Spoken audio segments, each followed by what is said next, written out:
message jusqu'à la Lie interférence. Publié par Galactic Connection, 5 août 2018. Ce Q&A est une transcription paraphrasée de 3 interviews radiophoniques que j'ai faites avec Sienna Lea dans son émission Illuminating the Shadowland. Les interviews audio originales sont également publiées sur YouTube. Introduction. La perception du phénomène OVNI par le public se concentre sur les lumières vues dans le ciel, les rapports de rencontres avec des êtres et des navires qui ont atterri dans les bois, et certaines personnes enlevées à des fins d'expérimentation et de reproduction. Celles-ci se produisent, mais elles ne sont que la partie visible de l'iceberg. La plupart des influences étrangères sont beaucoup plus subtiles et répandues. Leur capacité inclut la téléportation, l'invisibilité, la télépathie et la visualisation des futurs probables. Cela leur permet d'être plus omniprésents que ce que l'on suppose généralement. Par exemple, ils peuvent être debout près de votre lit pendant que vous dormez et insérer télépathiquement des commandes dans votre subconscient. Ils peuvent regarder par-dessus votre épaule pendant que vous tapez. Ils peuvent surveiller les forums Internet, faire attention à ce que les gens lisent et penser à eux. Ils peuvent suivre qui réseau avec qui, vers quels résultats possibles et quels potentiels d'incompréhension peuvent être exploités pour briser ces réseaux. Alors que les lumières dans le ciel sont des affichages intentionnels pour acclimater lentement le public à leur existence, ce truc plus grave est subreptice et non destiné à être remarqué. Maintenant, ils n'ont pas d'intérêt personnel pour la plupart des gens, car la plupart n'ont aucune conséquence pour eux, sauf indirectement en ce qui concerne la perception du public. Mais si vous êtes personnellement une menace pour eux, par exemple en exposant leurs activités et leurs méthodes, ou si vous êtes une personne qu'ils jugent potentiellement utile pour leur agenda, ils peuvent être dans votre vie sans jamais vous souvenir d'un enlèvement ou d'une observation d'OVNI. En d'autres termes, leur portée s'étend au-delà des personnes enlevées, contactées et témoins. Typique. Ainsi, beaucoup plus de personnes que supposées sont sous leur observation et leur influence, et le phénomène extraterrestre dans son ensemble ne peut être tenu à distance, comme un phénomène abstrait, qui reste en toute sécurité entre les pages d'un livre OVNI. Pourquoi les gens devraient-ils se soucier de ce sujet ?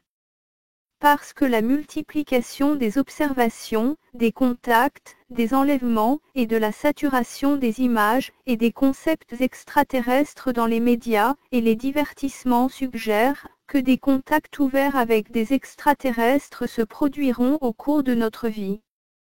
Cela changera l'histoire humaine pour toujours. Au fil du temps, les impacts iront à l'encontre des préoccupations banales, que les gens prennent encore au sérieux aujourd'hui. L'avenir peut aller très mal, ou très bien selon la façon dont nous répondons. Si nous ne sommes pas informés, nous ne serons pas mieux lotis que les indigènes, qui accueillent aveuglément les conquistadors espagnols. Les idées fausses, la désinformation, et le vœu pieux, convainquent les gens à soutenir la mauvaise équipe. Nous devons simplement faire preuve de sagesse, être informés, et ne pas tomber dans le coup. D'où viennent-ils ? Toute combinaison de possibilités, du futur, d'une réalité parallèle, d'une dimension supérieure, que nous ne pouvons pas percevoir, d'autres provenant d'autres planètes, d'autres pourraient être des êtres humains, qui, il y a longtemps, sont devenus plus avancés que le reste de l'humanité. Ces possibilités ne s'excluent pas mutuellement. Par exemple, une faction extraterrestre pourrait être un voyageur du temps semblable à un être humain, issu d'un futur, où elle a établi des colonies sur d'autres systèmes stellaires, et dépassé une dimension supérieure, que nous ne pouvons pas percevoir. Sont-ils des êtres physiques, ou non physiques ? Les deux, ni l'un ni l'autre, et entre les deux. Cela semble varier selon l'étranger en question. Ils ont des corps, de vrais navires, une technologie de travail, et des bases, donc nous savons qu'ils sont dans une certaine mesure physique. Mais en utilisant la technologie, ou les pouvoirs psychiques, ils peuvent changer le cadran de la station de radio, pour ainsi dire. Nous sommes sur une station, ils peuvent passer à d'autres stations. Pour nous, il semble qu'ils se dématérialisent. Mais en réalité, ils ne font que passer à la réalité. Je dirais que la majorité est quasi physique ou variable. Ils ne sont pas aussi attachés aux limites de la physicalité que nous. Du point de vue de la physique, les extraterrestres démontrent qu'ils maîtrisent les phénomènes quantiques macroscopiques. Sont-ils bons ou mauvais? Ils couvrent tout le spectre. Ne vous méprenez pas, chaque faction extraterrestre a un agenda.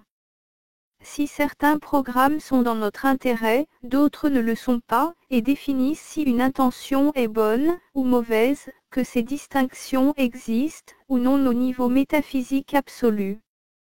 Il y a des bons, des méchants évidents, et puis des méchants, qui prétendent être de bons gars. Ce que beaucoup de channellaires et contactés ou abductés pensent être de bons extraterrestres, sont en réalité des imposteurs. Dire la différence est important, et ma série d'articles, Discerning Alien, Désinformation, vise ce but. Pourquoi sont-ils ici? Il va d'un extrême à l'autre, et tout entre les deux. Certains semblent dédiés à notre illumination, et à notre libération spirituelle, ne serait-ce que pour sauvegarder leur propre calendrier s'ils sont des voyageurs du temps. D'autres sont résolus à exercer un contrôle planétaire total par la tromperie et la persuasion, car ils s'intéressent à nous, pas seulement notre planète, mais nous humains, en tant que ressources naturelles et actifs stratégiques. Bien sûr, certains pourraient être ici, en tant qu'observateurs scientifiques, ou arbitres neutres, mais ce ne sont pas les seuls rôles présents.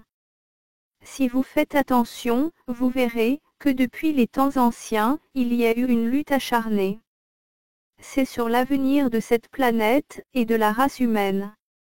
Ils ont un intérêt stratégique pour nous, sur notre planète, dans notre avenir. Le livre de William Braley, Les dieux d'Éden, entre dans cette catégorie. Depuis combien de temps sont-ils ici? Comme l'indique Lloyd Pye, il existe des preuves de génie génétique dans notre ADN. Nous avons moins de chromosomes que certains vers, fougères et même chimpanzés. Nous avons des maladies génétiques inconnues chez les animaux non domestiqués. Les extraterrestres ont certainement existé depuis l'aube de notre espèce et ont joué un rôle dans l'ingénierie ou la modification génétique. La mythologie sumérienne, biblique, grecque et hindoue affirme que l'humanité a été créée par des êtres surhumains. Les anciens les appelaient des dieux, des archons, des anges ou des djinns. Cela montre qu'ils ne sont pas des visiteurs récents sur la Terre, certainement pas des explorateurs scientifiques curieux récents, qui sont juste arrivés sur notre monde. Ils nous observent et nous influencent depuis les temps antédiluviens. Quelles sont certaines idées fausses sur les étrangers? 1. Que si elles sont suffisamment avancées pour arriver ici, elles doivent être évoluées en tant que civilisation, donc elles doivent être bonnes. Pas si. Si une faction hostile sur leur planète utilise une manipulation non violente, elle peut progressivement prendre le contrôle du reste de sa planète sans recourir à des formes de guerre autodestructrices. Ils peuvent ensuite façonner leur civilisation en une dystopie totalitaire hostile aux autres mondes. Pensez à ce qui serait arrivé si les nazis avaient gagné la guerre.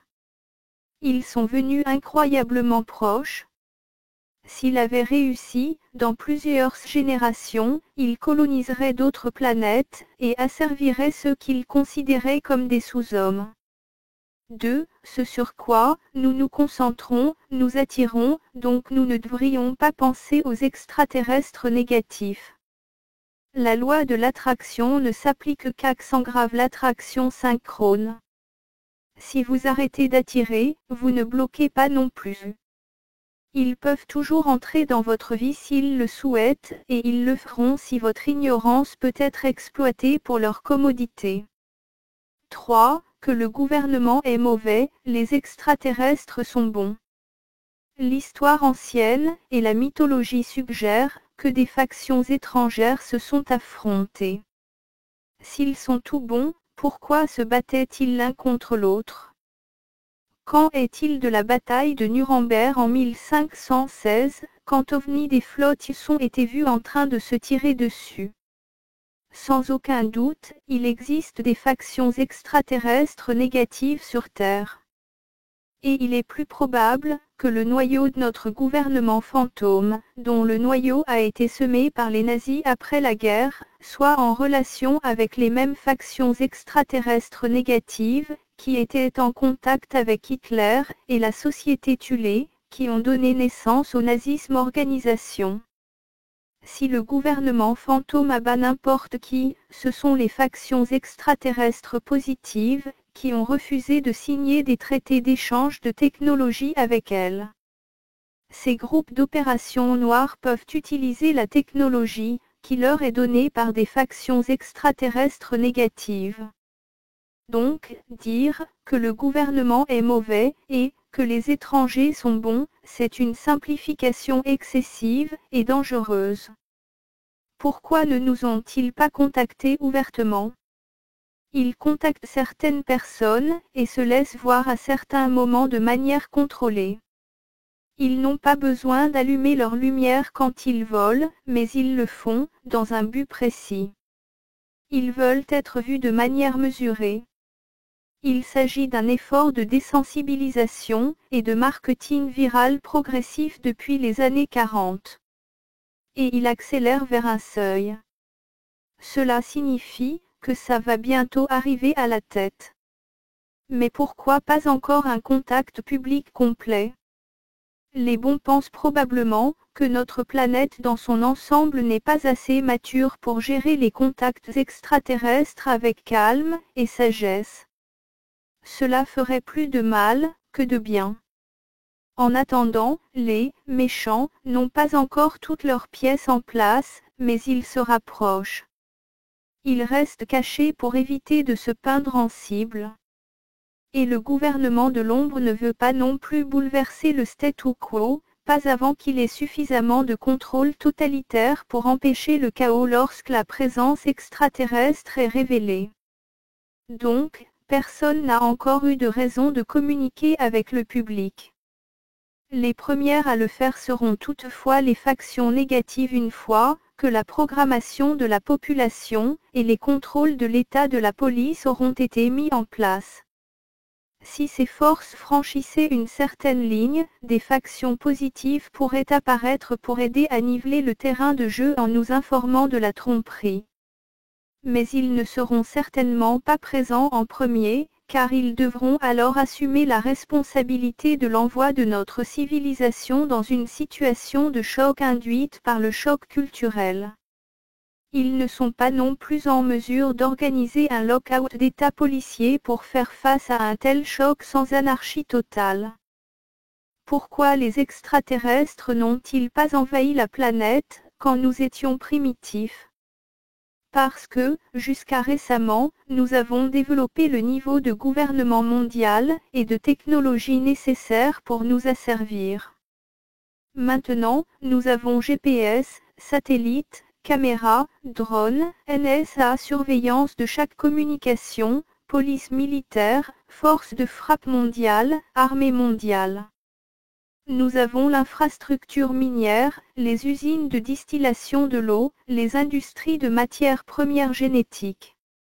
Nous avons tout ce qu'il faut pour gérer notre propre prison, notre propre ferme, et c'est beaucoup moins le travail que ces extraterrestres doivent faire. S'ils essayaient il y a 500 ans, ils devraient fournir eux-mêmes toute la technologie, la formation, et la main-d'œuvre. Regardez ce que les forces américaines en Afghanistan ont dû faire pour créer la nouvelle armée afghane à partir de zéro, c'est un désordre total. Si les États-Unis avaient pris le contrôle du Royaume-Uni, la technologie et l'infrastructure seraient déjà en place là-bas, et il suffirait de les réaffecter pour réprimer la dissidence contre les occupants. Pourquoi les extraterrestres négatifs travaillent-ils par la persuasion et la tromperie plutôt que par la force? C'est une forme d'hostilité plus douce et plus subtile. Ils essaient de nous empêcher de prendre des décisions en connaissance de cause, des décisions qui entraveraient leur tentative de conquérir un jour notre cœur et notre esprit par la tromperie. C'est pourquoi, même maintenant, si vous vous exprimez contre eux, révélez leur tactique, posez trop de questions sur un forum, vous pourrez, et vous attirerez leur attention. Ils sont assez névrotiques en ce qui concerne le contrôle et la formation de leur perception par le public, tout comme toute société inquiète de son image car cela affecte ses résultats financiers. En pratique, les extraterrestres peuvent déjà détecter votre avenir probable en leur causant du tort avant même que vous ne prononciez le premier mot contre eux. Je crois que certaines personnes sont présentées comme une menace dès l'enfance et sont enlevées tout au long de la vie pour s'assurer qu'elles n'atteignent jamais leur potentiel. Ils gèrent les petits problèmes sur la ligne de temps pour éviter qu'ils ne deviennent de plus gros problèmes à l'avenir. Il pourrait être aussi simple que de commencer à lire un livre ou un site web important sur ce sujet, et soudainement, vous ressentez un désir intense de vous endormir. Ou vous vous réveillez le lendemain, et toute motivation pour étudier ce sujet vous a été effacée, même si vous étiez tous enthousiastes avant d'aller vous coucher. Que s'est-il passé pendant la nuit? Vous ne devez pas être pris à des fins de reproduction hybride, pour être visité et bricolé. Donc, les extraterrestres utilisent une variété de tactiques pour arrêter les réveils spirituels et stratégiques chez les gens. Ils sont télépathiques. Ils peuvent lire vos pensées, et ils peuvent influencer vos pensées et vos sentiments dans une certaine mesure. C'est plus une pression qu'un dépassement total, mais ils sont également capables s'ils sont autorisés à exercer ce niveau de contrôle. Ils peuvent mettre des commandes hypnotiques dans votre subconscient pendant votre sommeil, ce qui vous pousse à faire, à dire, à penser, ou à ressentir ce dont ils ont besoin. Encore une fois, je dis influence parce que, ce n'est pas un contrôle mental total forcé. La plupart du temps, la persuasion est subtile, mais le taux de réussite est très élevé parce que les humains sont si stupides et ne remettent pas en question leurs propres impulsions. Si nous en sommes conscients, nous pouvons nous en empêcher. Par exemple, lorsque vous rencontrez un livre important sur le sujet, au lieu de dire « je suis endormi », je suppose que je ferais mieux d'aller au lit, même s'il est 2 heures avant l'heure du coucher. Ça s'arrête. C'est facile. D'autres formes d'influence jouent sur votre ego, vos insécurités, vos faiblesses émotionnelles. Celles-ci sont plus difficiles, car il faut s'examiner soi-même, faire preuve de volonté, d'honnêteté et d'humilité pour ne pas jouer dans les égoïsmes. Qu'est-ce que la grille de contrôle de la matrice démiurgique? C'est une question de savoir qui dirige vraiment la série, ce qui est vraiment derrière le système d'oppression spirituelle sur cette planète. Si nous regardons qui contrôle notre société, à première vue, il semblerait que le problème pourrait être des sociétés cupides ou des politiciens corrompus, mais si vous creusez plus profondément, vous verrez que leurs chaînes sont tirées par des sociétés secrètes et des groupes militaires fantômes.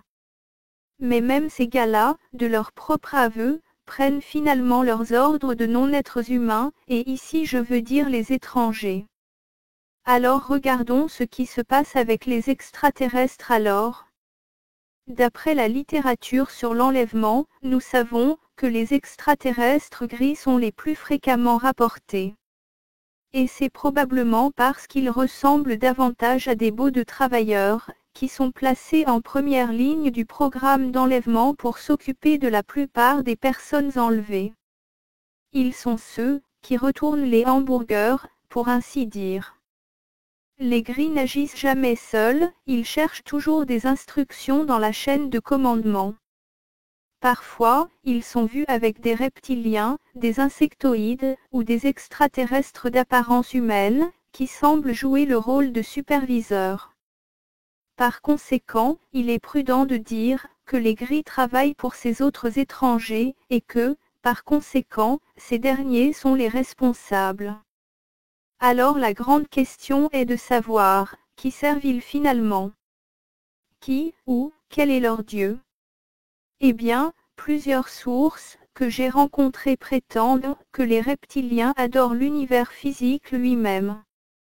Mais je pense qu'il serait plus exact de dire qu'il adore l'âme de l'univers physique, qui par définition serait ce que les Grecs et les gnostiques appelaient le démiurge.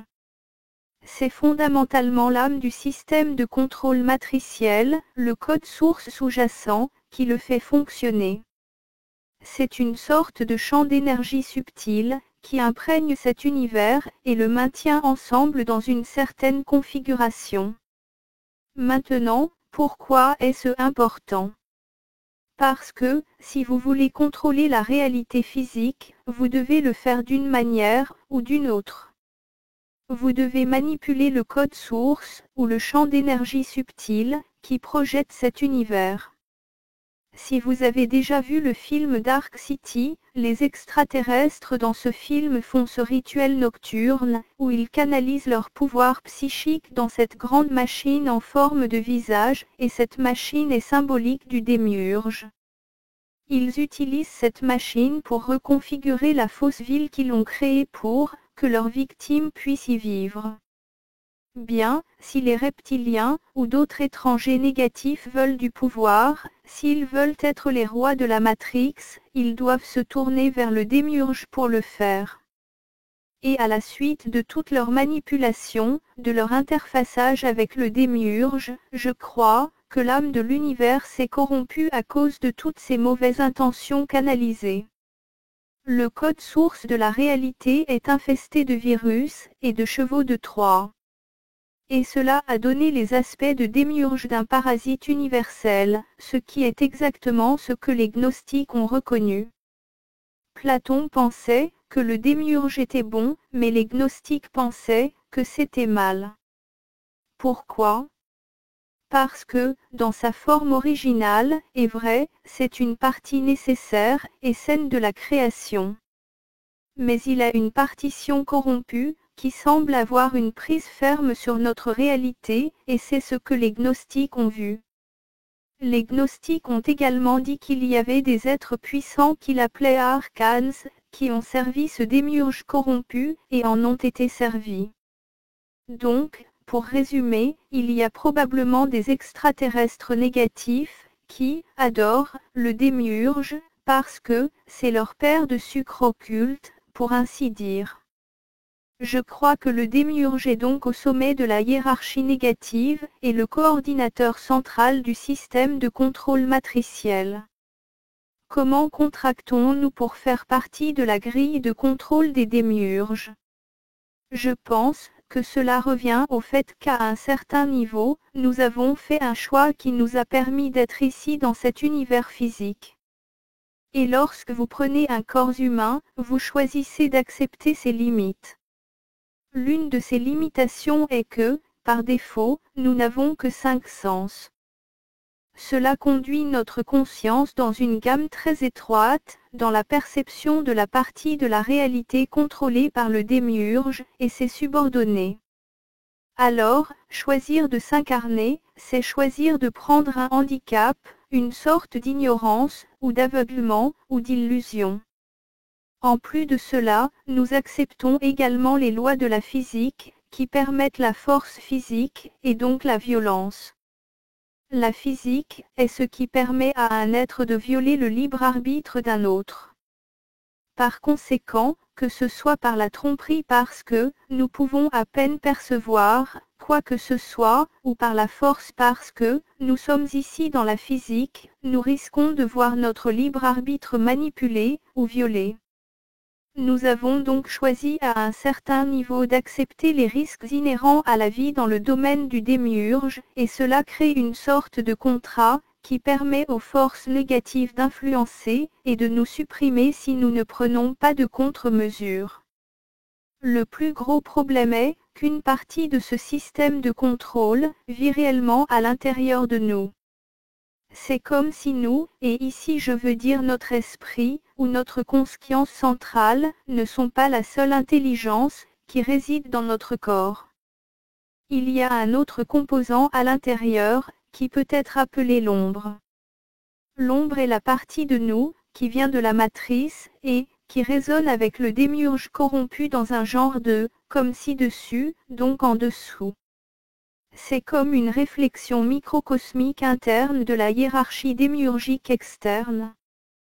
L'ego en fait partie, mais ce n'est qu'un composant. Je définis l'ombre comme toutes les mains sur notre volant, qui ne sont pas les nôtres, qui essaient de nous tirer tous les moyens, sauf la bonne direction spirituelle.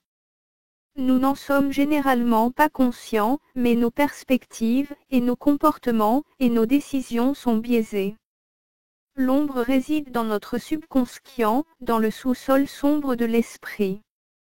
Il y a toutes sortes de choses là-bas, comme des traumatismes réprimés, des personnalités dissociées, ou des fragments d'âme, des démons, ou des fantômes, qui nous attrapent comme des parasites, mais aussi nos pulsions biologiques, et notre conditionnement social. Tout cela constitue l'ombre, et leur représentant collectif dans notre esprit est l'ego, qui est l'analogue intérieur du démiurge corrompu lui-même. Une partie de l'ombre provient donc des habitudes, des programmes, et du conditionnement. Les gens peuvent passer des années à essayer de résoudre de tels problèmes dans une perspective psychanalytique. Mais d'autres parties de l'ombre sont des entités réelles, qui ont intégré des parties d'eux-mêmes dans notre âme. Il y a des moments où les problèmes psychologiques provenant de l'ombre sont en réalité dus à ces entités, plutôt que des émotions réprimées, ou des habitudes intériorisées, ou ce que la psychanalyse a tendance à reprocher d'être le problème.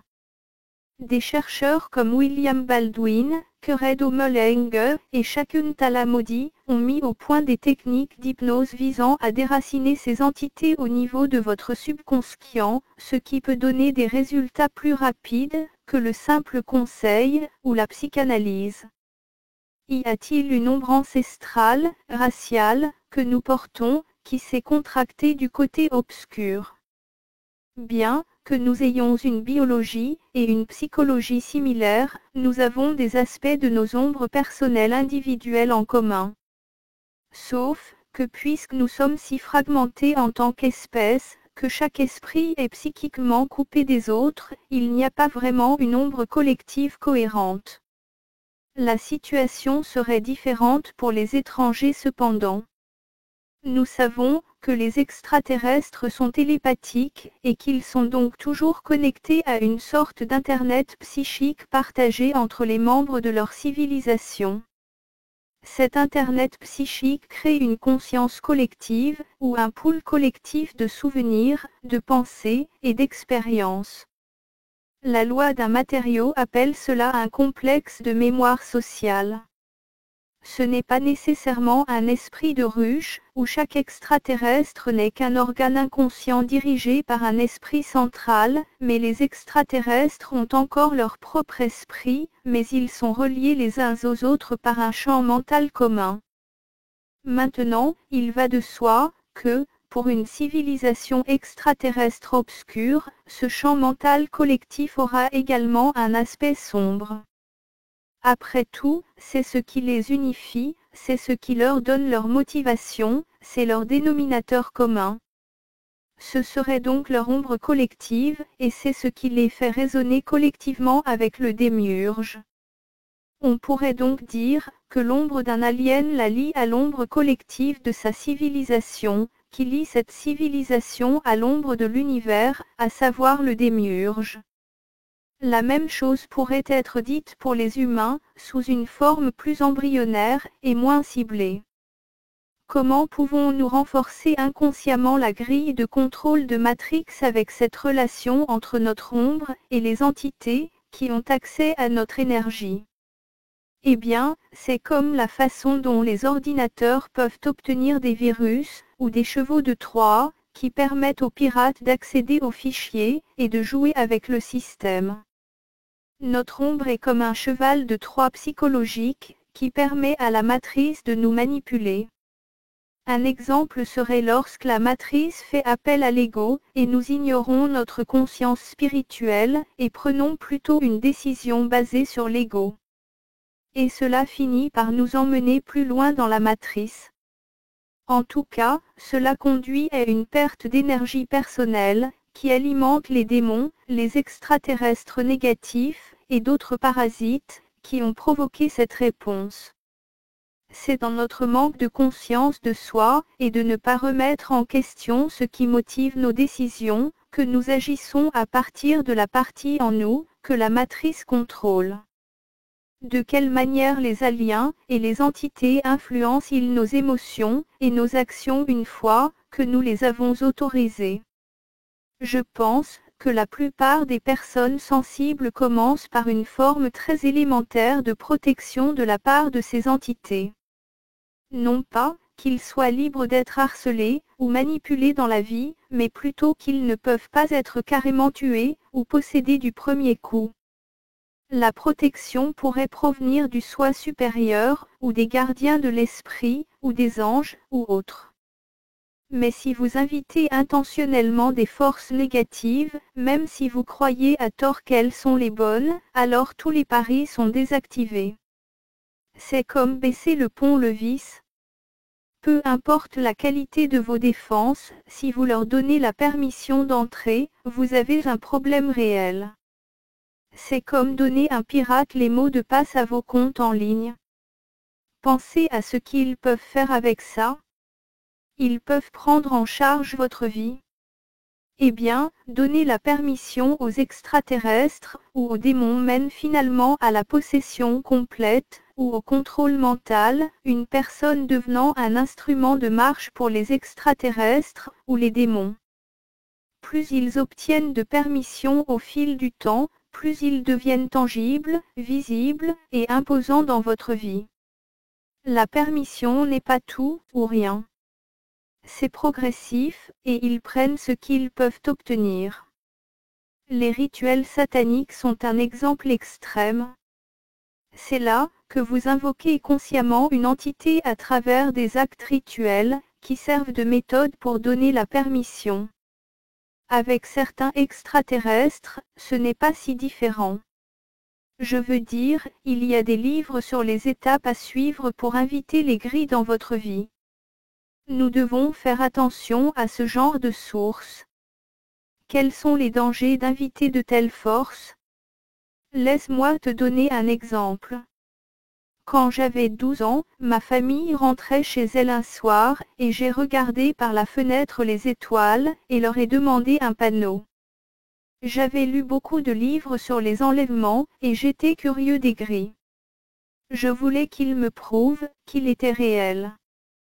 Je m'attendais à ce que les étoiles commencent à voler, ou à quelque chose, mais cela ne s'est pas produit.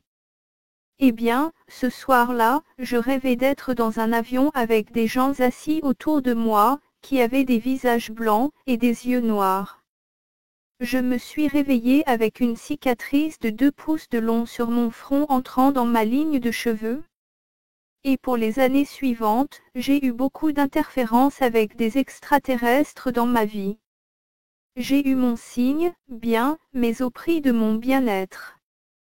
Donc, lorsque vous envoyez mentalement une demande de contact avec un extraterrestre, souvenez-vous que tout le monde peut entendre ce message, pas seulement les bons.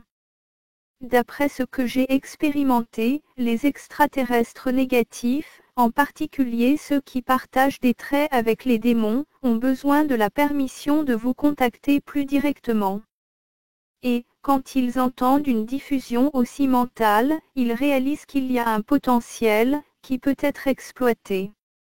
Ils peuvent sentir la motivation derrière votre appel, et si vous le faites par ego, et par merveille ignorante, vous attirerez certainement les mauvaises forces.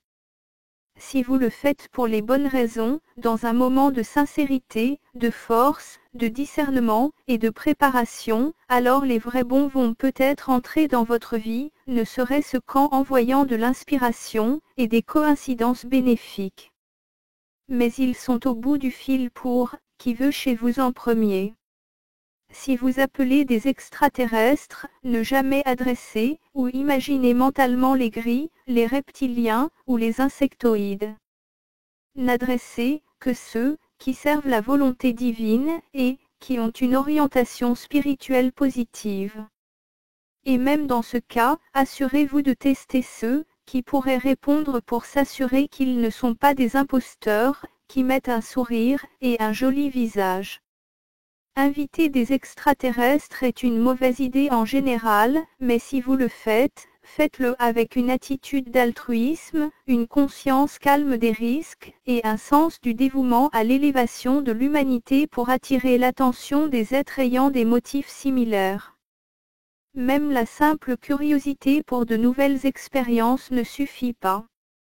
Et ne visez pas le ciel, car cela démontre une hypothèse naïve selon laquelle ils volent nécessairement à bord de navires. Visez simplement comme une prière. Ils sont psychiques, et peuvent vous sentir en fonction de votre intention, et de votre énergie. Si vous ne pouvez pas trouver ce genre de pureté, et de sagesse désintéressée, alors il vaut mieux ne pas essayer. Si vous êtes prêt, ils vous contacteront, vous n'avez pas besoin de les solliciter. C'est une règle cependant, que les extraterrestres positifs essaient d'interférer le moins possible, alors même si vous attirez leur attention, leur présence dans votre vie peut être secrète, et vous aider à penser, que vous êtes simplement chanceux, ou intelligent. Ce sont les extraterrestres imposteurs, qui se présentent avec une fanfare, et des histoires pompeuses sur la façon dont vous êtes vraiment le seul héritier survivant du commandant Hecht. Quel est leur agenda pour la race humaine, et comment souhaitent-ils nous utiliser contre notre propre humanité? Je crois, que nous sommes des parrains divins habitant des corps humains. Le corps peut être notre prison, ou notre temple. Cela dépend si nous gouvernons le corps, ou si le corps nous gouverne. Je crois, que nos corps ont été génétiquement modifiés sur des dizaines de milliers d'années par diverses factions d'extraterrestres. Les modifications ultérieures nous ont probablement handicapés psychiquement, mentalement, et physiquement. En ce moment, nous sommes à un point, où nous avons juste assez de capacité pour soutenir la civilisation, et maintenir la matrice en marche, mais pas assez pour voir à travers la tromperie, et avoir l'énergie, et l'intelligence pour la stopper facilement. Mais nous avons encore assez de choses pour échapper à leur contrôle, et je pense, que c'est le risque qu'ils tentent d'atténuer. Je crois, qu'ils prévoient de se révéler à l'humanité un jour, mais, qu'ils se présenteront comme nos sauveurs. Ensuite, je pense, qu'ils vont mettre en œuvre un mouvement transhumaniste, qui entraînera la modification génétique de l'espèce humaine, et l'augmentation des technologies cybernétiques, qui remplacent les fonctions spirituelles. Donc, à la fin, nous serons des parrains à part entière emprisonnés dans une prison biologique de haute technologie, et contrôlés profondément. Je pense qu'il essaie juste de créer une culture plus gérable, et rentable. Je veux dire, nous sommes des OGM, nous sommes des organismes génétiquement modifiés, et ils sont les Monsanto de la galaxie. Dans l'ensemble, je pense qu'il s'agit d'une guerre des ténèbres contre la lumière, une conclusion de la mythique rébellion de Lucifer contre le royaume des cieux.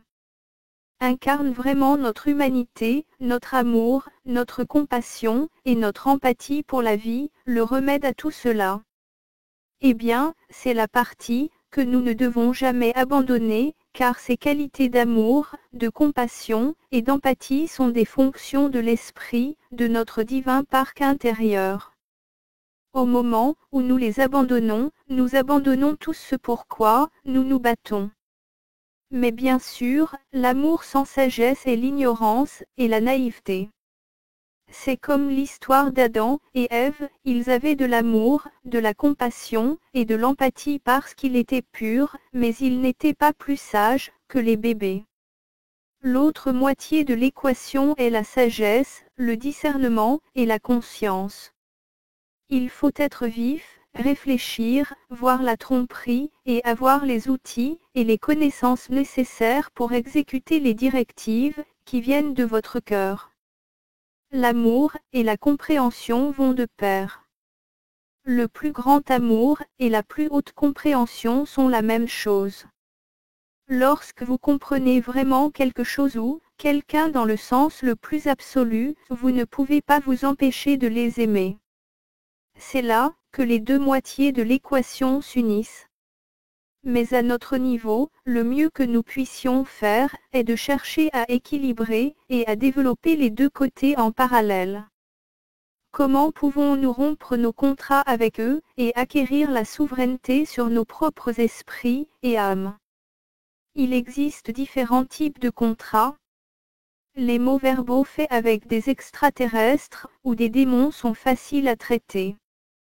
Si vous avez une présence extraterrestre indésirable dans votre vie, c'est toujours une bonne idée de poser le pied et de montrer des gestes de refus de coopérer. S'ils vous disent de vous allonger et d'aller vous coucher parce qu'il arrive, refusez.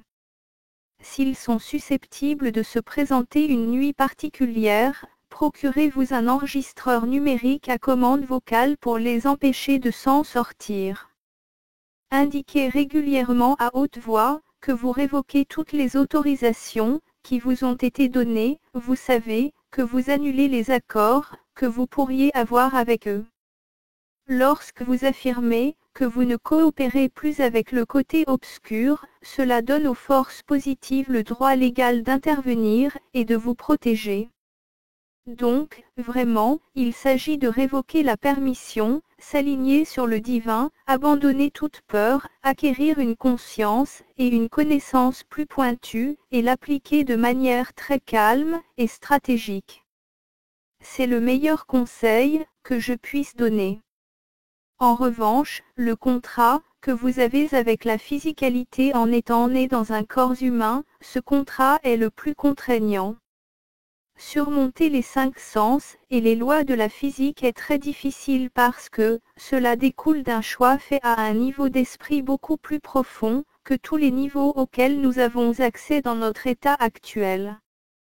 Dites-vous que vous rejetez la gravité et essayez de descendre d'une chaise. Vous êtes assuré de tomber sur le sol. C'est tout l'intérêt de la physique, d'être lié par des restrictions et des conséquences, qui crée une sorte de jeu ou d'entraînement difficile pour l'âme. Maintenant, si vous voulez vraiment dépasser les 5 sens et la physique, vous pouvez soit revenir en arrière, soit avancer. Revenir en arrière signifie renverser le choix que vous avez fait pour habiter un corps physique, comme dans la mort. Mais cela ne progresse pas, c'est une forme de rejet ou d'évitement. C'est comme un enfant qui abandonne ses études, ce qui n'est pas la même chose que de quitter l'école en obtenant son diplôme. Aller de l'avant, c'est passer de la physique à des niveaux élevés de maîtrise de soi et au développement de certains pouvoirs psychiques. Si vous choisissez de manger comme un fou et que vous prenez du poids, comment surmontez-vous les conséquences de ce choix? Vous faites de l'exercice, et cela prend beaucoup de temps et beaucoup d'exercice. Le choix de devenir humain prend aussi du temps et du travail à surmonter.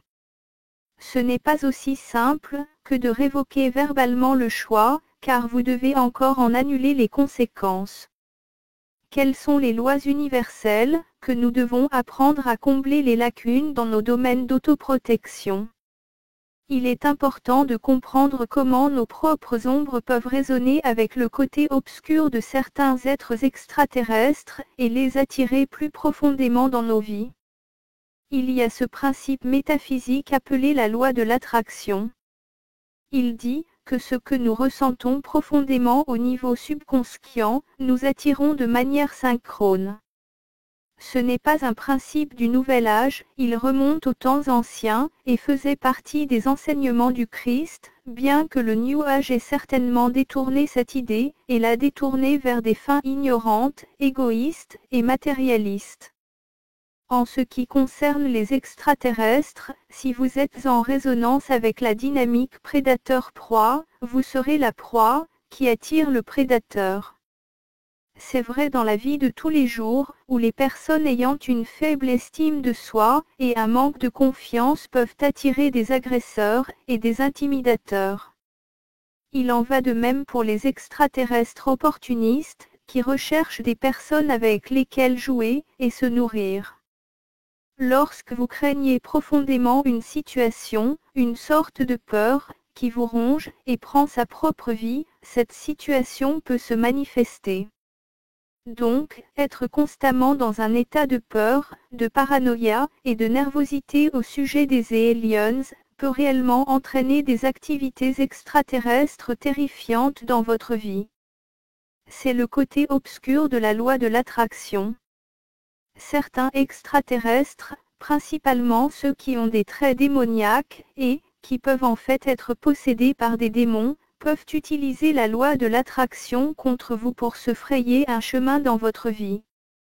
Ils commencent par laisser tomber des pensées paranoïaques dans la tête par télépathie, ou peut-être provoquent-ils un petit incident paranormal, qui attire votre attention, et vous inquiète. Ensuite, plus vous êtes obsédé par cela, et partez en paranoïa prolongée, plus vous attirez des événements, qui induisent davantage les mêmes sentiments. Les êtres peuvent donc chevaucher ces événements pour vous faire encore plus peur. Cela crée une boucle de rétroaction, qui, si elle n'est pas vérifiée, peut entraîner une fusion totale de votre esprit et de votre réalité. Les personnes qui succombent à cela finissent par se retrouver sans abri, ou dans des hôpitaux psychiatriques, ou dans certains cas, je crois, qu'ils sont pris en charge, ou possédés. Maintenant, simplement parce que la paranoïa les attire, cela ne veut pas dire que le fait d'ignorer le phénomène extraterrestre les éloignera. Bien sûr, ignorer peut vous faire arrêter de les attirer, mais ce n'est pas la même chose que de les bloquer complètement. Ils peuvent toujours entrer dans votre vie s'ils le souhaitent. Votre porte peut ne plus être ouverte, mais elle n'est pas non plus verrouillée. Ils peuvent entrer s'ils le veulent. Vous ne pouvez donc pas faire disparaître les forces négatives uniquement en les ignorant. C'est une idée fausse répandue dans la communauté New Age. La question est la suivante, comment les bloquez-vous? Eh bien, c'est une prise de conscience qui a un effet bloquant. Par exemple, le plus souvent, j'ai remarqué que les problèmes ont tendance à se manifester lorsque je m'y attends le moins. Mais si je prends conscience du problème, et que je suis prêt mentalement à y faire face, cela ne se reproduira plus jamais. Donc, ce à quoi vous vous préparez, et anticipez calmement, ne se manifeste pas. C'est la loi de la conscience. C'est comme si la conscience gèle un avenir probable dans ses traces, l'empêche de se précipiter dans le moment présent. Cela peut être combiné avec la loi de l'attraction pour éliminer 90% des interférences extraterrestres manifestes dans votre vie. Ce que vous faites est d'utiliser la loi de l'attraction pour arrêter d'attirer, et utiliser la loi de conscience pour commencer à bloquer. Donc, la première, et la plus importante chose, que vous puissiez faire, est de laisser tomber la paranoïa, la peur, le désespoir, l'obsession, et la mentalité de la victime. C'est parce que, le sentiment d'impuissance suscite des situations, qui vous rendent encore plus impuissant. Vous pouvez également appliquer la loi de l'attraction en faisant écho à la paranoïa, en invoquant un sentiment de protection, de confiance, de puissance et de stabilité. Ensuite, vous pouvez combiner cela avec la loi de conscience en anticipant très calmement et stratégiquement leurs mouvements, puis en prenant des mesures préventives de bon sens si nécessaire. Il est tout à fait acceptable de connaître le programme des étrangers et de lire ce qu'ils font, tant que vous restez calme et que vous vous en approchez d'un point de vue intellectuel et stratégique. Cela aide à maintenir un sentiment de confiance et de positivité.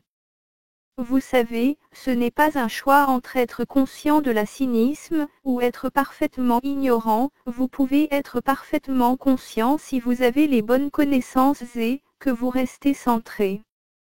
Alors soyez conscient, mais restez positif. Quelles sont certaines de vos expériences personnelles avec ces forces? Il existe deux types de phénomènes étrangers et démoniaques, manifestes et cachés. Les phénomènes manifestes sont assez faciles à remarquer. Ils comprennent l'intimidation, le harcèlement, les phénomènes paranormaux et les expériences d'enlèvement dont on se souvient. Celles-ci constituent l'essentiel des expériences que vous trouvez dans les films, les livres et la télévision, car elles sont si tangibles et si intimes. Mais ils ne sont que la pointe de la banquise. Souvent, ils ne sont que des bluffs ou une mauvaise direction pour vous distraire. La plupart des extraterrestres et des démons négatifs peuvent être décrits comme des interférences cachées beaucoup plus sérieuses et efficaces, car elles tentent de se faufiler dans votre esprit et d'exploiter vos faiblesses et vos angles morts sans vous rendre compte de ce qui se passe. Mes premières expériences ont eu lieu en 1981 en Allemagne, alors que j'avais moins d'1 an. J'étais dans mon berceau dans ma chambre le soir avec toutes les lumières éteintes, sauf une veilleuse brille sur le mobile suspendu au-dessus de moi. Je levai les yeux, quand soudain un visage pâle avec des yeux noirs regarda par-dessus le berceau, et me regarda. Je me rappelle avoir été terrifié, et crié le mot Geist. Au-dessus de mes poumons. Geist est allemand pour le fantôme, et c'était en fait mon premier mot dans la vie. Alors mes parents couraient dans la pièce pour vérifier sur moi, mais c'était parti. Selon ma mère, cela s'est produit à plusieurs reprises. Puis, entre 1982 et 1985, j'ai eu plusieurs dizaines d'enlèvements dans ce même appartement en Allemagne. Le couple dont je me souviens a commencé de la même manière. Je serais dans la chambre de mes parents en début d'après-midi, juste après m'être réveillée de ma sieste, et souvent ma mère était là, debout près du lit. Elle me dit de rester là-bas pendant qu'elle s'occupe de certaines affaires dans le couloir. La porte de la chambre était fermée, mais je pouvais dire qu'il y avait beaucoup d'activité de l'autre côté. Alors elle sort par la porte, et la ferme derrière elle, et à ce moment-là, je me souviens soudain de toutes les fois où cela s'est passé, et j'ai pensé, oh non, pas encore ça, qui était soit sous le lit, ou dans le coin arrière de la pièce entre certains meubles.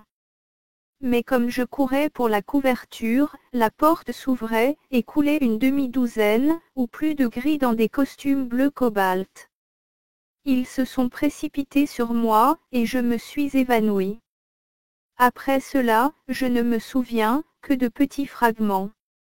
Je me souviens avoir atterri sur un terrain herbeux, près de certaines montagnes, avec le soleil, qui commençait à se coucher. Lorsque l'enlèvement était terminé, je me réveillais dans la chambre, et ce serait le début de l'après-midi. Donc je soupçonne que j'ai été emmenée à l'est dans un fuseau horaire différent. Maintenant, pendant ces années, j'avais aussi une peur terrible des chouettes, et parlais toujours à mes parents et à mes grands-parents de ce que j'appelais les hommes de pierre, ce qui signifie « stonemen ». En octobre 2002, un extraterrestre a tenté de me casser la porte d'entrée. Je vivais en Floride à l'époque, dans mon propre studio. Je me suis levée tard le soir pour travailler sur un article pour mon site, quand j'ai entendu quelque chose se précipiter sur la pelouse de la cour privée à l'extérieur. Un bruissement ressemblait à des piquants de porc épic, ou à des feuilles sèches secouées. Et je pouvais dire par le son, que c'était bipède, et à peu près aussi léger qu'un enfant. Mais ça a bougé beaucoup trop vite pour la personne, et ça m'a fait du souci. Alors j'ai projeté mes antennes mentales dans les ténèbres, et quand je me suis connectée avec quoi que ce soit, j'ai eu la chair de poule parce que cette chose était mal. C'est à ce moment-là, que j'ai entendu cette chose marcher sur le porche en béton, et se péter doucement jusqu'à ma porte. Alors j'ai regardé fixement la porte alors qu'elle se rapprochait, puis je me suis levée, elle s'est jetée contre la porte, et a commencé à claquer comme si elle essayait d'entrer. Parce que j'étais assise par terre, je ne pouvais pas voir des lattes de verre, seulement à travers les lattes elles-mêmes, et ce que j'ai vu était une goutte rosée en forme de visage à la hauteur de la poignée de porte, et une petite goutte en forme de main avec de longs doigts à peu près à mi-chemin. Cette chose était probablement de 3 à 4 pieds de haut. Après lui avoir crié de s'identifier quelquefois, je lui ai commandé au nom de Dieu de partir. Mais il restait juste là, pressé contre la porte. Et c'est à ce moment-là, que j'ai pris le téléphone, et commencé à appeler ma petite amie, et quand elle a répondu, et que j'ai regardé en arrière, la chose était finalement partie. Je lui ai dit, que j'arrivais, et que je devais ensuite aller chercher ma voiture dans cette cour sombre, mais heureusement, je n'ai pas rencontré cet être. Donc, à l'automne 2004, nous avons déménagé en Virginie et, un mois ou deux plus tard, j'ai entendu le même bruissement venant de l'extérieur de la fenêtre de la cuisine. Quelque chose venait de se lancer dans le patio de ciment. Ma copine l'a entendu aussi, et elle a immédiatement su ce que cela pouvait être. Notre chat l'a aussi entendu, et est passé de fenêtre en essayant de regarder dans l'obscurité ce qui faisait ce bruit. Elle n'a jamais fait cela avec des cerfs, ou des ratons laveurs, donc c'était différent. Instinctivement, je me suis contentée de fermer tous les stores, de m'assurer que rien ne pouvait voir, et nous ne pouvions pas voir. Et c'était la fin de cet incident. Si j'avais vu un visage regardant par la fenêtre, je pense que je l'aurais perdu. Quelles sont les formes d'interférence les plus secrètes que vous avez expérimentées? Les expériences manifestes sont assez rares dans ma vie. Je n'ai même pas un quart des expériences que les autres pourraient avoir. Je veux dire, consultez le site web de ma petite amie si vous voulez des anecdotes intéressantes. Je suis normalement le type qui prend en compte les expériences des autres et qui analyse les données. Mais je ne suis pas vraiment harcelé comme des camionnettes noires garées à l'extérieur, ou des appels téléphoniques menaçants, ou des extraterrestres me disant qu'ils vont me remplacer par un clone si je n'arrête pas ce que je fais. Ce genre de choses ne marche pas vraiment sur moi, cela ne fait que me battre avec plus de confiance. J'ai découvert que lorsqu'ils deviennent sérieux, ils utilisent des méthodes secrètes pour vous détruire sans même vous en rendre compte. Et c'est une menace beaucoup plus grande, parce que c'est sournois et que je pense que c'est plus banal que les choses manifestes. Agent 10 Info.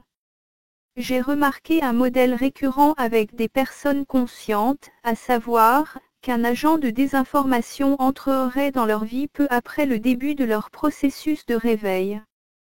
C'était comme si quelque chose essayait d'étouffer ces gens dans l'œuf avant qu'ils puissent développer le discernement.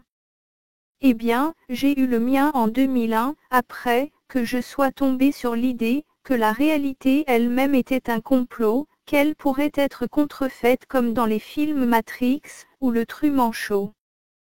quelques semaines plus tard, une femme m'a envoyé un courriel via un autre site web que je possédais, et qui était complètement distinct de mon site principal. Personne qui a visité ce site ne pouvait savoir que j'étais derrière, et je n'avais encore rien publié concernant l'idée de Matrix.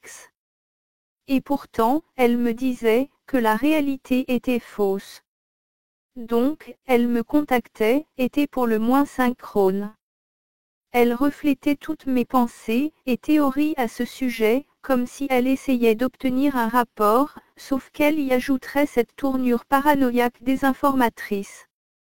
Au fil des semaines, l'essor continuerait à augmenter, et à essayer de me tirer d'affaire. J'ai eu l'impression qu'elle était pressée comme un vendeur essayant de conclure un marché. Eh bien, je n'achetais pas assez vite pour elle, et c'est à ce moment-là qu'elle a fait un 180, et a essayé de me mordre la tête, et je veux dire une rupture émotionnelle totale. Quand ça ne marchait pas, elle est redevenue très gentille, puis encore 180, et ça je l'ai coupé. J'ai connu des dizaines d'autres personnes, qui ont eu des histoires similaires de quelqu'un entrant dans leur vie de manière synchrone, qui a travaillé rapidement pour gagner un rapport seulement pour leur jeter un tas de désinformations, et essayer de les diriger par le nez. Ne fonctionnez pas. Vous devez faire attention à ces types de contrôle. Synchronicité induite par la paranoïa. Une autre chose que j'ai commencé à remarquer à l'époque était que mes croyances pouvaient déformer la réalité en créant des synchronicités qui renforçaient ces croyances. Comme pour un court moment, là, j'ai vraiment commencé à croire que la réalité était fausse et que les gens autour de moi ne faisaient que prétendre être humains.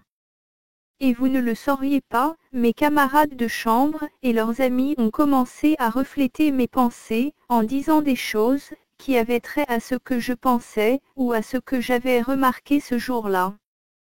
Comme si je rentrais à pied de la classe quand je suis tombée sur une chaussure dans l'herbe, un appartement noir juste là. Je pensais que c'était étrange, mais je ne pensais plus, et aussitôt que je suis rentrée à mon appartement, et que je me suis assise pour me reposer, la petite amie de ma camarade de chambre s'assoit, et commence à me parler des appartements noirs qu'elle vient d'acheter. Elle me les montre, et ils sont exactement du même genre que ceux que j'ai vus plus tôt. Des choses comme ça se produiraient plusieurs fois par jour pendant des semaines. Il semblait que les gens savaient ce que je faisais et pensaient à tout moment. Et si je ne l'avais pas cassé? Mais en sachant ce que je sais maintenant, la plupart de ces informations étaient en fait générées par ma propre probabilité de flexion subconsciente et poussaient les pensées des autres. Mon subconscient était rempli de croyances paranoïaques, qui saignaient dans la réalité même. Je veux dire, bien sûr, il y a des hybrides et des extraterrestres qui prétendent être humains et qui ont des pouvoirs télépathiques, mais il y a aussi des phénomènes synchrones auto-générés qui peuvent imiter cela et y ajouter. C'est pourquoi je recommande aux gens de laisser tomber la peur et la paranoïa profondément enracinée et d'essayer de prendre conscience avec un sentiment de confiance et de positivité, car vous ne voulez pas rendre la réalité plus étrange qu'elle ne l'est déjà. Dépression et agression. L'une des choses les plus importantes que j'ai apprises est que toutes nos pensées et nos émotions ne sont pas nécessairement les nôtres. Ils peuvent être induits de l'extérieur par diverses technologies et moyens psychiques. Je veux dire que les gens peuvent être neutralisés de cette façon si leurs esprits se tournent vers des attitudes autodestructrices telles que le désespoir, l'apathie, la dépression, les pensées suicidaires, etc. Maintenant, pendant des années, je serai frappé par un nuage sombre d'énergie négative juste avant d'être confronté à une décision ou à une situation importante.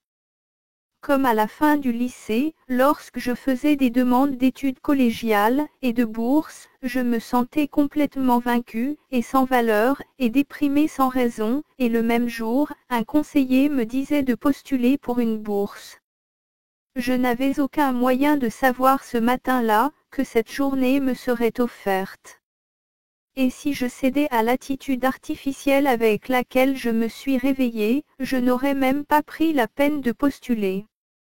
Mais la plupart du temps, je me suis forcée, et je suis allée de toute façon, et à cause de cela, j'ai fini par faire un tour complet. Mais si j'avais cédé à ces sentiments, ma vie serait très différente maintenant. Même avec des sentiments d'agression, qui pourraient me frapper de nulle part juste avant que ne survienne une situation, qui pourrait causer beaucoup de dommages aux amitiés et à la relation si je réagissais de manière excessive. Donc, tout ce qui m'influait avait une connaissance préalable de l'avenir immédiat, et me faisait perdre l'équilibre afin de ne pas faire les bons choix. Mais en réalisant que ces changements soudains étaient des manipulations externes, je pouvais les renier, et ainsi localiser mes vrais sentiments intérieurs, et agir à partir de ceux-ci. Après avoir fait cela pendant un moment, tout ce qui causait le problème s'est finalement arrêté, comme si cela ne fonctionnait plus pour eux. Rupture des réseaux. La forme d'interférence la plus courante et la plus grave est la rupture des réseaux et des relations d'amitié. J'ai vu comment les gens sont profilés pour leurs faiblesses et ont ensuite joué les uns contre les autres de manière très précise pour créer le maximum de dégâts. Je l'ai vu tout le temps sur le forum Noble Realms, que j'ai couru pendant plusieurs années. Ce forum était une cible constante de perturbations, car c'était une sorte de sanctuaire de franges, et beaucoup de bonnes choses en découlaient. Mais les gens étaient ciblés de gauche à droite. Un gars a quitté le forum pendant un moment parce qu'il était tellement effrayé par ses propres réactions excessives, par la sensation d'être dépassé par une pression psychique externe. D'après ce que j'ai pu dire, une force externe était en train de profiler les membres, de les analyser pour trouver leurs faiblesses, qui détenaient quels intérêts, quels boutons, et quelle sensibilité à l'ego, etc. Cette force pouvait aussi voir le futur proche, et dire quand certaines personnes seraient à leur bas, ce qui, je l'ai remarqué, avait tendance à être en corrélation avec les cycles lunaires et biorhythmiques. Donc, il sélectionnerait les personnes les plus faibles, et commencerait à les travailler, peut-être même par enlèvement, de sorte qu'à un moment plus faible, elles pourraient être forcées à exécuter un certain acte, à dire quelque chose, qui aurait un effet très stratégique. Une chose en déclenche une autre, et le résultat final serait une ruine permanente d'amitiés importantes, et de grands dommages à ma crédibilité, et à ma réputation. Mais je me suis accrochée à cela, et je me suis améliorée. Comme si je pouvais avoir des rêves précognitifs, et d'autres indicateurs, qui me permettraient de savoir, qui serait le problème, quel serait le problème, et à quel moment cela se produirait. Cela m'a permis de faire quelques mouvements de modérateur prémonitoire, qui ont empêché la réalisation de près de la moitié de ces incidents. Les gens, qui n'avaient pas le scoop intérieur, étaient assez mystifiés par mon style de modération, mais ils ne savaient pas qu'une guerre invisible se déroulait dans les coulisses. Cela m'a permis de garder le forum pendant 4 bonnes années avant de devoir passer à autre chose. Signe de surveillance. Même en Allemagne, je recevais des sonneries occasionnelles dans mon enfance. Ils ressemblaient à cet échantillon, que j'ai recréé. En y repensant, ils se regrouperaient au moment où j'aurais mes enlèvements. Eh bien, ce n'est que 10 ans plus tard que j'ai compris ce que signifiaient ces bagues. Dans mon cas, ils étaient des signes d'un échec psychologique par une entité qui me scannait. Quelquefois, je rêvais alors qu'une oreille retentissait pour de vrai, et dans le rêve elle se manifesterait symboliquement par une alarme de caserne de pompiers, ou quelque chose du genre. C'est ce qui m'a d'abord convaincu que pour moi, les sonneries étaient comme un fil conducteur psychique déclenché par un intrus. Donc, dans mon cas, c'était un signe d'être surveillé, généralement en prévision de quelque chose que je ne connaissais pas encore, comme un enlèvement imminent, ou un agent de désinformation envoyé pour me jeter sur le forum Impact sur moi, ou tout événement qu'il trouve stratégiquement important. J'aurais ces bagues et autres symptômes dans les jours, ou parfois même quelques minutes avant. La corrélation était assez bonne pour que je puisse utiliser des anneaux d'oreille comme indicateur assez fiable de la situation. En ce qui concerne la sonnerie dans l'oreille gauche par rapport à la droite, j'ai trouvé que la droite avait une signification relativement plus positive que la gauche. Mais cela est lié à la signification de base d'une sonnerie d'oreille pour vous. Puisque le mien indique un suivi concernant un événement intéressant, j'ai trouvé que l'oreille droite signifiait un événement, qui signifiait un coup contre ma foi, la confiance en soi, la détermination, et la volonté de vivre. Ce sont toutes des qualités positives, donc pourquoi il est dans mon oreille droite? Alors que l'oreille gauche est en corrélation avec des événements qui jouent sur mon agressivité, ou sur l'agressivité, ou la réaction excessive, qui sont des qualités négatives. Mais pour quelqu'un dont le sens de l'oreille a une signification fondamentale différente, la droite et la gauche seront positives et négatives dans ce contexte. Certaines personnes ne font pas de bourdonnement, et je me suis toujours demandé ce qui les différenciait. Parmi les rares personnes que je connais, qui ne le font pas, leurs intérêts et leurs capacités ne recoupent pas vraiment l'agenda étranger. Alors peut-être qu'ils ne les intéressent pas. Processus d'affaiblissement menant aux décisions critiques. J'ai remarqué que j'aurais beaucoup d'interférences dans les jours qui ont précédé un événement orchestré négativement. D'une part, je ressentais une énergie nerveuse exacerbée, qui ressemblait à de la caféine, même si je n'avais pas de caféine, ce qui entraînait 2 jours de privation de sommeil. Parallèlement à cela, j'obtiendrais aussi cette pulsation des phosphènes incandescents dans mon champ de vision, que j'ai effectivement mesuré, et trouvé être de 8 cycles par seconde, ce qui est dans l'état des ondes cérébrales alpha. Cet état est trop faible pour être complètement éveillé, et trop haut pour être endormi, ce qui a ajouté à ma privation de sommeil. Puis, environ un jour avant l'événement, quelqu'un m'a toujours envoyé un email complet pour essayer de provoquer une réaction. Peut-être que pour me jeter plus loin, je ne sais pas. Et enfin, quand j'ai réussi à dormir, je faisais des cauchemars assez violents. Je me suis donc réveillée fatiguée et décontenancée, seulement pour être jetée dans l'événement orchestré, où ma retenue et mon jugement étaient vraiment mis à l'épreuve. Ce genre de choses se produirait 1 ou 2 fois par mois pendant les 4 années où je dirigeais mon forum, et par la suite, lorsque l'occasion se présentait. C'est toujours le même schéma, et je travaille toujours sur la façon de gérer cela. Attrition de programmation mentale. Quand tout le reste échoue, j'ai remarqué qu'il s'engage simplement dans un processus très subtil mais régulier d'affaiblir une personne. C'est ce qu'on appelle une guerre d'usure. C'est peu de l'énergie ici et là, beaucoup de programmation pendant le sommeil, ou pendant les enlèvements pour instiller des commandes post-hypnotiques, etc. Imaginez si on vous disait plusieurs milliers de fois par nuit, que vous dormiez, que vous ne voyez aucun espoir dans le monde, et que Dieu vous a abandonné. Et que cela a duré des mois sans que vous vous en rendiez compte consciemment. Pouvez-vous imaginer quel effet cela aurait sur votre subconscient, qu'est-ce que cela ferait à vos perspectives quotidiennes? Il vous écraserait, et vous plongerait dans cet état d'esprit exact.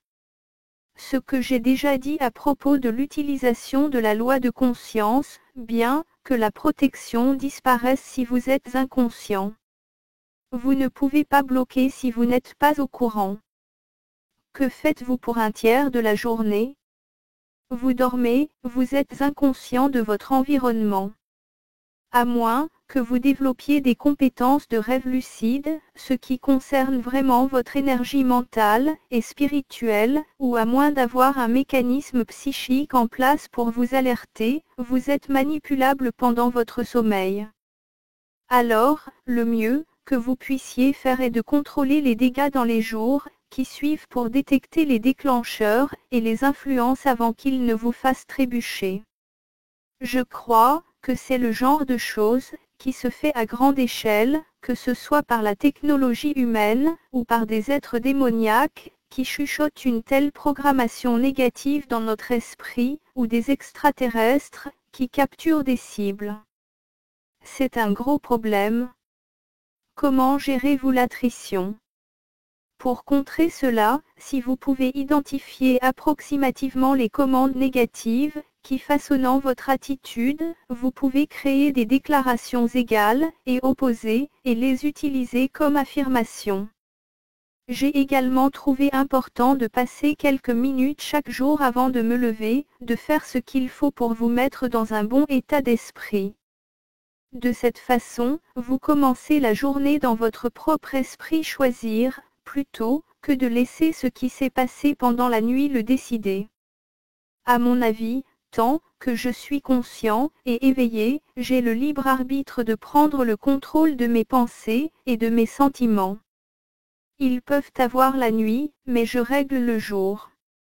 Et si mes gains positifs surpassent les influences négatives, je gagne, et ils perdent. J'ai appris que si vous ne pouvez pas les bloquer, vous pouvez toujours les déjouer en n'ayant plus de lumière qu'ils ne peuvent en attraper. C'est vraiment ce à quoi cela revient.